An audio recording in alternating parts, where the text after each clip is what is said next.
Bismillahirrahmanirrahim. Alhamdulillah wassalatu wassalamu ala Rasulillah wa ala alihi wa sahbihi ajma'in. Amma ba'd. Hadis yang pertama yang akan kita pelajari adalah hadis tentang fitrah. Tentang fitrah seorang manusia. Rasulullah sallallahu alaihi wasallam bersabda, "An Abi Hurairah radhiyallahu anhu anna Rasulullah sallallahu alaihi wasallam qala kullu mauludin yuladu 'ala al-fitrah fa abawahu yuhawwidanihi aw yunassiranihi aw yumajjisanihi kama tuntajul bahimatu bahimatan jam'a hal tuhissuna fiha min jad'a." Thumma yaqulu Abu Hurairah waqra'u in syi'tum fitratallah allati fatara an-nasi 'alayha fitratallah allati fatara an-nasi 'alayha la tabdila li khalqillah dzalika ad-dinul qayyim walakinna aktsaran nasi la ya'lamun. Arti dari hadis ini adalah sebelum kita mengartikan hadis, kita ingin mengenal siapa perawi hadis. Abu Hurairah radhiyallahu anhu. Beliau adalah sahabat Rasulullah sallallahu alaihi wasallam.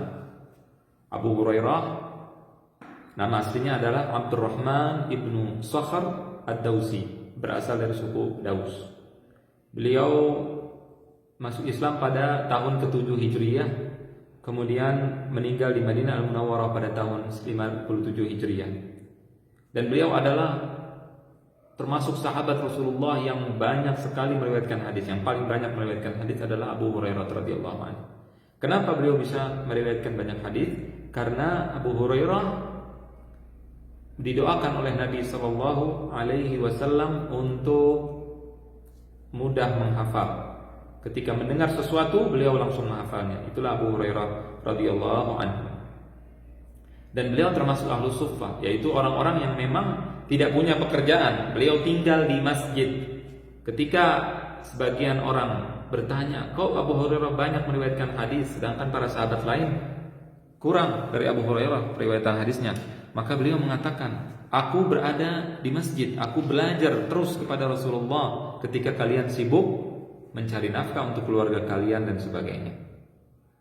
Maka oleh karena itu maka beliau radhiyallahu anhu banyak meriwayatkan hadis-hadis Nabi sallallahu alaihi wasallam, dan beliau dikuburkan ketika wafat di Madinah Al-Munawwarah di kuburan Baqi yang terkenal sampai sekarang yang ada di dekat Masjid Nabawi ala sahibihi afdalu as-salati wa atammu taslim. Rasulullah dalam hadis yang diriwayatkan Abu Hurairah ini mengatakan, kullu mauludin, setiap manusia yang dilahirkan, setiap semuanya yang dilahirkan, kullu mauludin yuladu 'alal fitrah, dilahirkan sesuai fitrah. Sesuai fitrah adalah sesuai ciptaan Allah. Allah menciptakan di al-fitrah, artinya al-fitrah berasal dari kata fatara. Fatara artinya adalah khalaqa. Allah mengatakan, "Wa ma liya la a'budu alladhi fatarani." Kenapa aku tidak menyembah yang fatarani? Fatarani apa? Khalaqani, menciptakan aku. Wa ilaihi turja'un. Ini salah satu ayat dalam Al-Qur'an. Jadi fatara artinya adalah menciptakan. Jadi al-fitrah adalah ciptaan Allah. Artinya Allah menciptakan manusia yuladu 'alal fitrah. Apa fitrahnya manusia? Islam. Dia beriman kepada Allah Ta'ala. Kalau dia dibiarkan atas fitrahnya, nanti ketika seorang dilahirkan kemudian dibiarkan, dia sudah dengan sendirinya akan menerima agama Islam, dengan sendirinya akan mengenal Allah, dengan sendirinya mengenal Rasul Sallallahu Alaihi Wasallam. Kemudian dikatakan bahwa fa'abawahu, maka orang tuanya lah yang menjadikannya dia seorang Yahudi, yuhawwidani. Abawah, kedua orang tua. Kedua orang tua. Orang tua adalah orang yang paling dekat dengan anak. Semua tingkah laku anak diambil dari orang tuanya. Bukan hanya dalam masalah agama, dalam semua hal.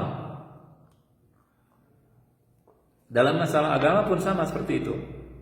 Jadi ketika orang tua memiliki anak, orang tuanya berkata kasar, orang tuanya berkata kotor, berkata jelek, anaknya akan menangkap.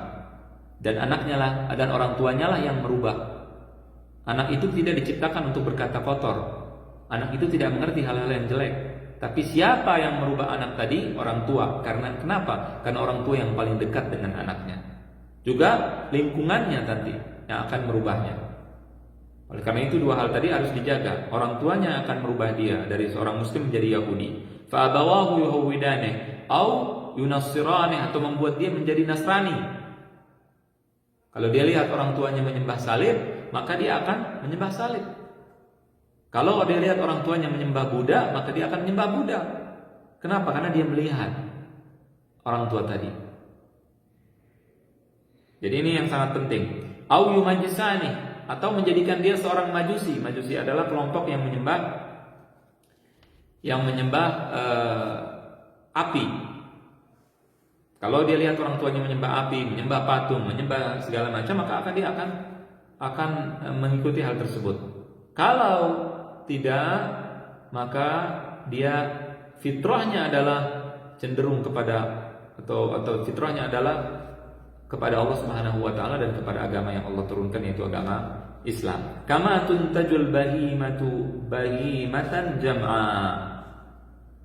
Sebagaimana diciptakan al-bahimah. Al-bahimah artinya adalah binatang yang tidak bisa berpikir. Itu artinya bahimah. Al-bahimah binatang yang tidak berpikir. Sebagaimana diciptakan hewan atau binatang jam'a. Jam'a artinya adalah kamilatul khilqah. Jam'a artinya adalah ciptaannya itu sempurna. Ketika diciptakan, maka binatang itu diciptakan dengan sempurna, tidak ada kekurangannya. Kemudian Rasulullah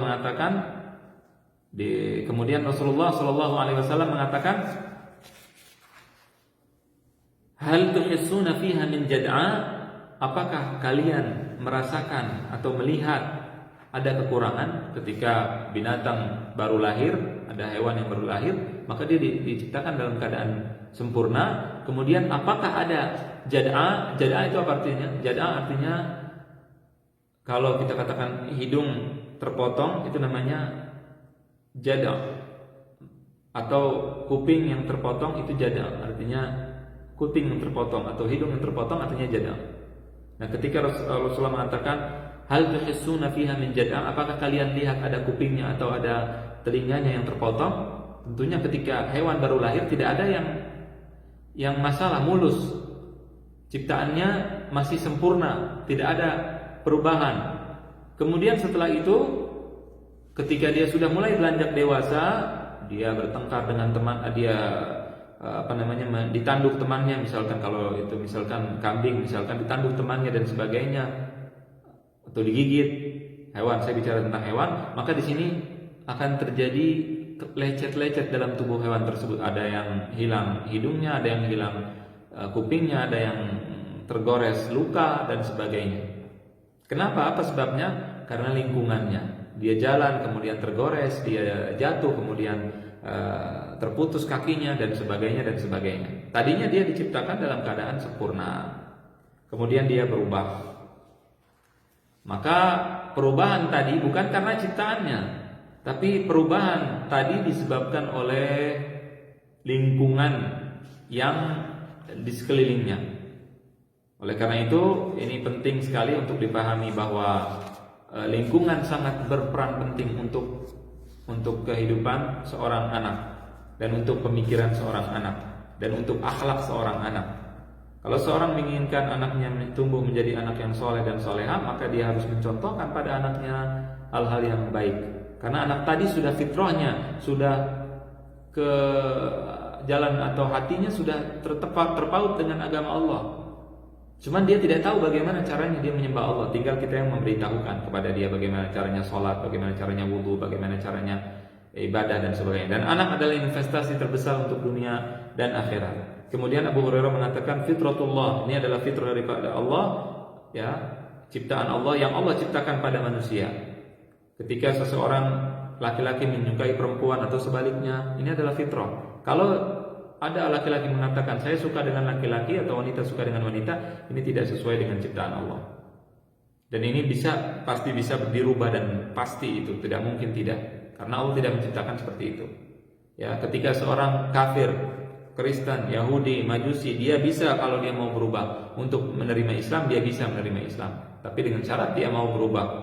Dan yang berubah dia bukan Allah, tapi yang berubah dia adalah lingkungannya dan dirinya dan kedua orang tuanya.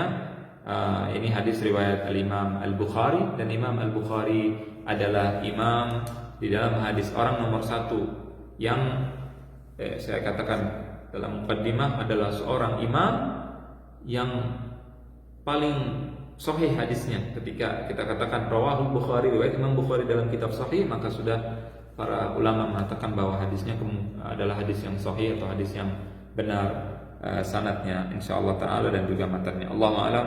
Wassallallahu wasallam wa baraka ala nabiyina Muhammad wa ala alihi washabbihi ajma'in.